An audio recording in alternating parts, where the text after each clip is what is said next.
Now children, in this video, we will study a new type of van der Waals force known as dipole interactions. As the name is indicating, ion dipole interactions. So what are these?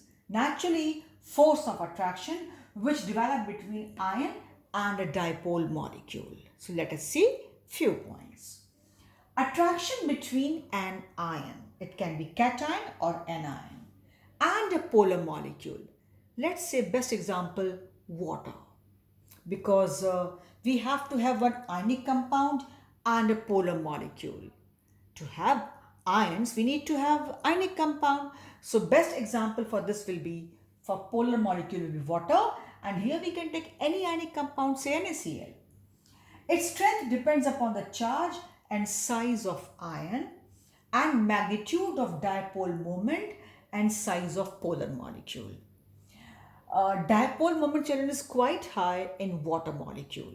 So for this portion, magnitude of dipole moment and size of polar molecule. Water molecule is small in size, one side, and exists as a giant molecule tetrahedral, you know very well. So size also becomes bigger, as well as has got good value of dipole moment, is a highly polar molecule, right? So water is a very good dipole molecule here, and the strength depends upon charge. It can be cation or anion size. Now children, charge density is more on cation than anion, because cations are smaller than the parent atom. Anions are bigger in size. So what happens, suppose we have two unit charge plus or minus on the same size of cation or anion, the charge density remains higher on cation.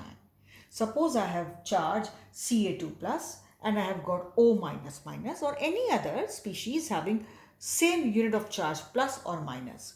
It is seen that the charge density is higher on cation because anions are bigger in size.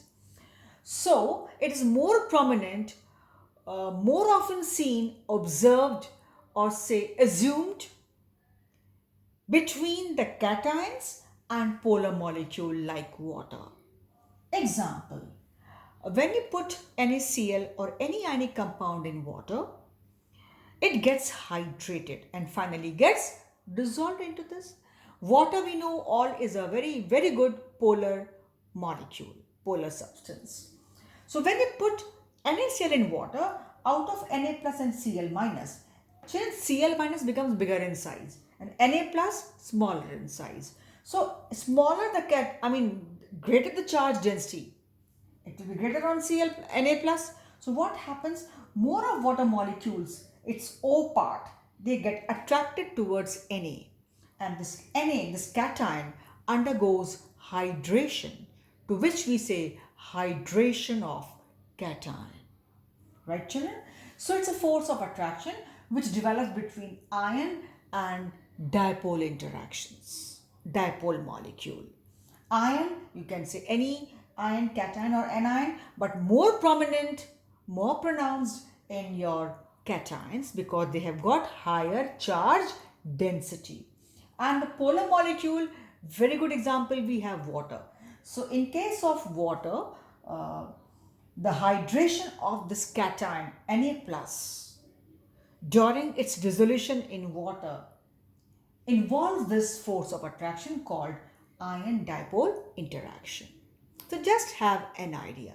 And this way it happens for chloride also. This side H plus move towards Cl minus. Naturally, when Na plus is there, O will move, and when we have Cl minus, H will move towards that, because in water molecule O is delta minus and H is delta plus. So likewise, it is there, right?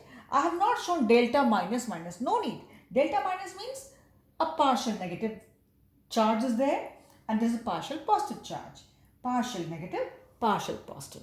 So it is how around Na plus more of O's will go and O's will go, O atoms will go and get attracted, and around Cl minus H of water will go and get attracted. But I repeat, it is more pronounced in case of your cations. So it's ion dipole interaction. Example, it can be NaCl with water. these are there, right? So for this video, we stop here.